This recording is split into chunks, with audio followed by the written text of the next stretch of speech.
A veces, en los momentos más desesperados de la historia, aparece una sola persona que cambia todo.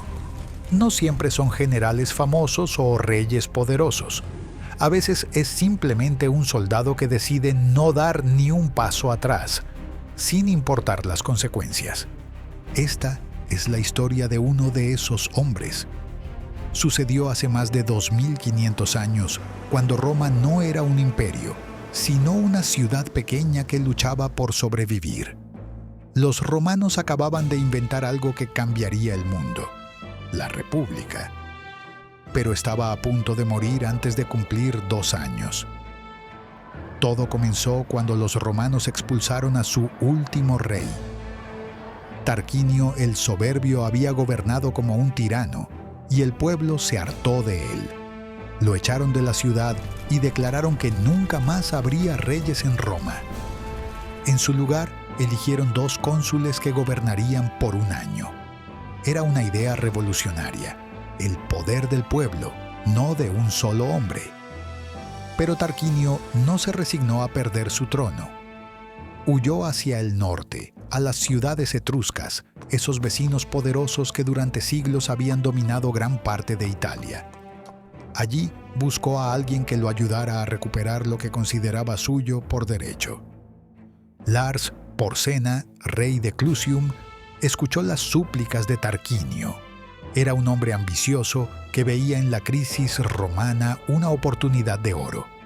Si lograba restaurar a Tarquinio en el trono, tendría un aliado sumiso en una de las ciudades más prometedoras de la región. Además, la joven república romana le parecía una amenaza a largo plazo. Mejor aplastarla antes de que creciera demasiado. Porsena reunió un ejército formidable.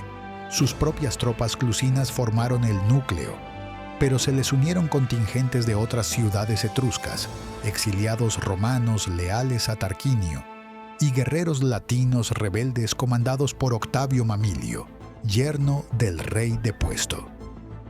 Era una fuerza imponente que se dirigió hacia el sur como una tormenta de hierro y bronce. Roma se preparó para el asedio con la desesperación de quien sabe que está jugando su supervivencia. Los cónsules Marco Valerio Voluso y Tito Lucrecio Tricipitino organizaron las defensas como pudieron. La ciudad tenía buenas murallas, pero su punto más vulnerable era evidente para cualquiera: el puente Sublicio, la única manera de cruzar el Tíber desde el territorio etrusco. El puente Sublicio era una estructura de madera, construida décadas atrás por orden del rey Anco Marcio. Sus pilotes se hundían profundamente en el lecho del río, y los tablones de roble habían resistido inundaciones y el paso del tiempo. Conectaba el Foro Boario, al pie del Monte Aventino, con el territorio del Janículo, que ahora controlaban los etruscos. Cuando Porsena llegó con su ejército, su primera acción fue atacar la colina del Janículo. Los romanos habían construido allí una pequeña fortaleza, la primera línea de defensa de la ciudad. Pero la guarnición era reducida y los etruscos la superaban enormemente en número. El asalto fue feroz y breve. Los defensores romanos fueron masacrados o huyeron, y Porsena plantó sus estandartes en la cumbre de la colina. Desde el Janículo, el rey etrusco contempló Roma extendida al otro lado del río. La ciudad parecía vulnerable, casi indefensa. Solo el puente Sublicio se interponía entre su ejército y la victoria total. Ordenó el avance inmediato. Las tropas romanas se habían desplegado en la pradera que se extendía entre la puerta Neviana y el río. Era una posición desesperada. Tenían el Tíber a sus espaldas y un enemigo superior enfrente. Cuando vieron las masas etruscas descender de la colina, el pánico se extendió entre sus filas como un incendio. Los soldados más jóvenes fueron los primeros en quebrar. Arrojaron sus armas y corrieron hacia el puente, empujándose unos a otros en su prisa por alcanzar la seguridad de las murallas. Los veteranos trataron de mantener la formación, pero la desbandada era contagiosa. En pocos minutos todo el ejército romano estaba en retirada. Publio Horacio Cocles comandaba la guardia del puente. Era un hombre joven, descendiente de la noble gens Horacia, pero su rango militar era menor. Su apodo, Cocles, significaba el tuerto, pues había perdido un ojo en alguna batalla anterior. Pero el ojo que le quedaba veía con claridad lo que estaba sucediendo. Si los etruscos tomaban el puente intacto, Roma caería. Era así de simple. Las murallas de la ciudad resistirían un asedio prolongado, pero no podrían detener a un ejército que ya estuviera del otro lado del río. Horacio tomó una decisión que cambiaría su vida y el destino de Roma. ¡Alto!, gritó a los soldados que huían. ¿No tienen vergüenza? ¿Van a abandonar sus puestos así? Algunos se detuvieron, más por sorpresa que por obediencia. Horacio señaló hacia los etruscos que se acercaban. Si ellos toman este puente, estamos perdidos, pero podemos evitarlo. Derriben el puente ahora. Dos veteranos, Espurio Larcio y Tito Herminio Aquilino, comprendieron inmediatamente. Se acercaron a Horacio con determinación. «Nosotros cubriremos el trabajo», dijo Larcio. Horacio asintió. Repartió hachas, sierras y palancas entre los soldados que habían respondido a su llamada. Los carpinteros y ingenieros entre ellos sabían exactamente qué hacer. Cortar los cables que sostenían los tablones, debilitar los pilotes de soporte, desmantelar la estructura pieza por pieza. Pero mientras trabajaban, alguien tenía que detener a los etruscos. Horacio, Larcio y Herminio se colocaron en la entrada del puente, del lado del janículo. Era una posición ventajosa. El puente era lo bastante estrecho para que solo unos pocos hombres pudieran atacar a la vez, pero enfrentarían a todo un ejército. Los etruscos llegaron como una avalancha humana. Al principio se detuvieron, desconcertados por la vista de 3 hombres solos bloqueándoles el paso. Algunos se rieron, pensando que era una broma o una locura. Otros gritaron a los romanos que se apartaran si valoraban sus vidas. Horacio levantó su espada. «Vengan a tomarla». El primer grupo de etruscos se abalanzó. Eran guerreros experimentados, con armaduras de bronce y armas bien templadas. Pero el estrecho frente del puente neutralizaba su ventaja numérica. Horacio, Larcio y Herminio lucharon como demonios, sus espadas cortando el aire en arcos mortales. Los primeros atacantes cayeron al agua o rodaron sobre los tablones del puente. Los que vinieron después tuvieron que luchar sobre los cuerpos de sus compañeros muertos, lo que dificultaba aún más su avance. El combate se volvió una carnicería concentrada en unos pocos metros cuadrados. Detrás de los 3 defensores, los soldados romanos trabajaban frenéticamente. Los golpes de hacha resonaban sobre el río, mezclándose con el estruendo del combate. Los pilotes gemían bajo la tensión, y los tablones comenzaron a separarse. Pero los 3 romanos no podían resistir para siempre. Las lanzas etruscas encontraron huecos en sus defensas. Herminio recibió un golpe en el hombro que le inutilizó el brazo derecho. Larcio tenía múltiples heridas en las piernas y apenas podía mantenerse en pie. «¡El puente va a caer!», logró alguien desde atrás. «¡Apártense!».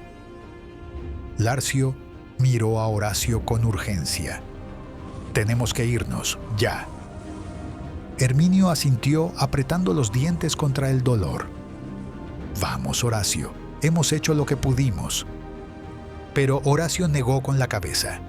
Sabía que si los 3 se retiraban al mismo tiempo, los etruscos se abalanzarían sobre el puente antes de que cayera completamente. Alguien tenía que ganar unos minutos más. «Váyanse ustedes, yo los sigo». Era mentira, y todos lo sabían. Pero Larcio y Herminio obedecieron, retrocediendo hacia la ciudad mientras Horacio se quedaba solo en la entrada del puente. Los etruscos, al ver que solo quedaba un defensor, intensificaron sus ataques. Vinieron en oleadas, uno tras otro, tratando de abrumar por pura fuerza numérica a ese romano enloquecido que se negaba a ceder terreno. Horacio luchó como nunca había luchado en su vida. Su espada era una extensión de su brazo, cortando, bloqueando, estocando con precisión mortal. Su escudo se había convertido en un muro móvil que deflectía lanzas y flechas. Los etruscos empezaron a murmurar entre ellos. ¿Era humano ese soldado o los dioses lo protegían? Algunos lo insultaron, tratando de provocarlo para que cometiera errores. Otros le gritaron promesas de clemencia si se rendía. Horacio respondió con sarcasmo, burlándose de su cobardía por atacar entre tantos a uno solo. Sus palabras enfurecieron a los etruscos, pero también los desconcertaron. ¿Qué clase de hombre bromea mientras lucha por su vida? Las heridas se acumulaban en el cuerpo de Horacio. Una lanza etrusca le atravesó la pierna, otra le cortó el antebrazo, pero seguía luchando, alimentado por una furia que trascendía el dolor físico. Ya no luchaba solo por Roma, luchaba por demostrar que un hombre libre valía más que 100 esclavos.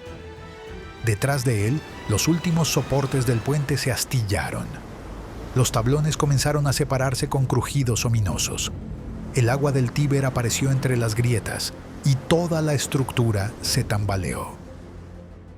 «¡Padre Tíber!», gritó Horacio sin dejar de pelear. «Recibe en tu corriente propicia estas armas y a este guerrero tuyo». Entonces el puente se derrumbó. Los tablones se desplomaron con un estruendo que se oyó por toda Roma. Los pilotes se inclinaron y cayeron, creando una barrera de madera astillada en el río. Horacio desapareció en el caos de agua, madera y espuma. Los etruscos se quedaron parados en la orilla, contemplando estupefactos la destrucción. Su camino hacia Roma había desaparecido de un momento a otro, y todo por la obstinación de un solo hombre. Algunos maldijeron, otros guardaron un silencio respetuoso. En Roma, los ciudadanos que habían presenciado la escena desde las murallas estallaron en gritos de triunfo y lamento. Su ciudad estaba salvada, pero habían perdido a un héroe. Pero entonces alguien señaló hacia el río. Entre los restos del puente, una figura con armadura chapoteaba en el agua. Horacio había sobrevivido a la caída y nadaba hacia la orilla romana, luchando contra la corriente y el peso de su equipo. Las lanzas etruscas llovieron sobre él. Algunas se clavaron en el agua, otras rebotaron en su casco y coraza. Pero Horacio siguió nadando, brazada tras brazada, hasta que unas manos romanas lo sacaron del río. La multitud que se había reunido en la orilla lo recibió con una ovación que se extendió por toda la ciudad. Hombres curtidos lloraban de emoción.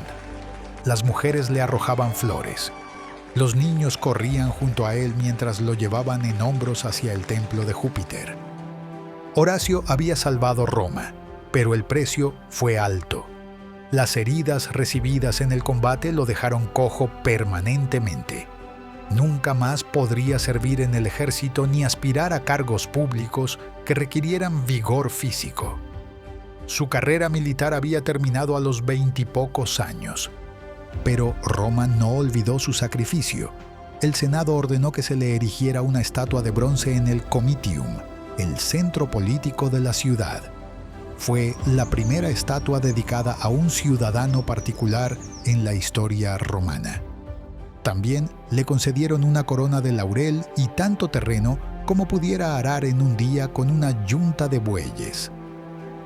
Además, cada ciudadano de Roma contribuyó con una porción de sus provisiones personales para Horacio, a pesar de que la ciudad sufría escasez por el asedio.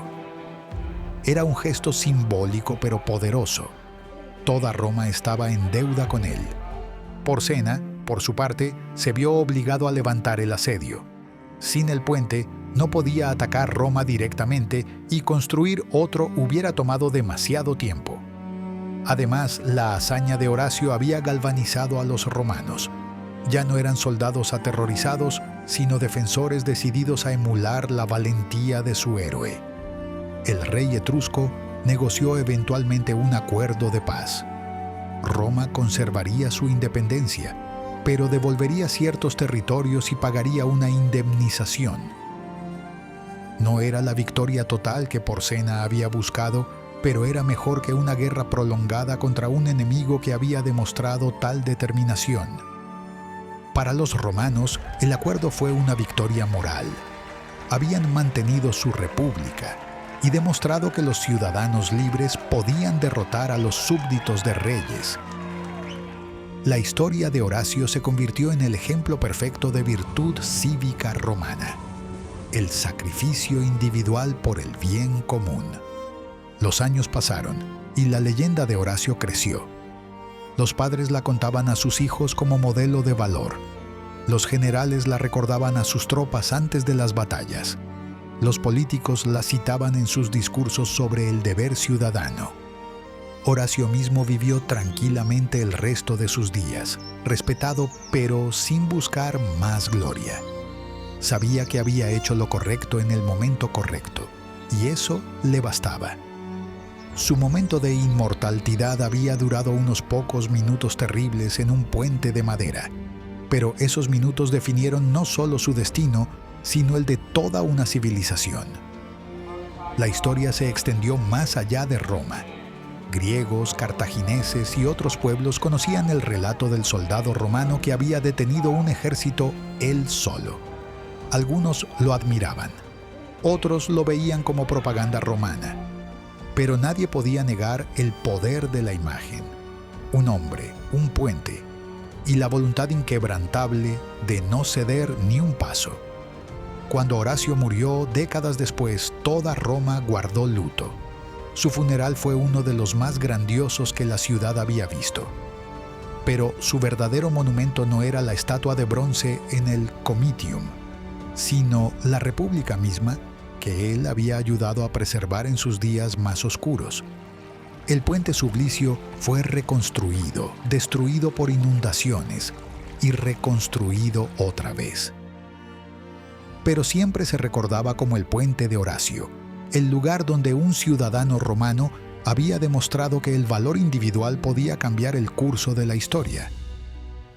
Siglos después, cuando Roma dominaba el Mediterráneo y sus legiones conquistaban pueblos desde Britania hasta Mesopotamia, los soldados aún cantaban baladas sobre Horacio Cocles.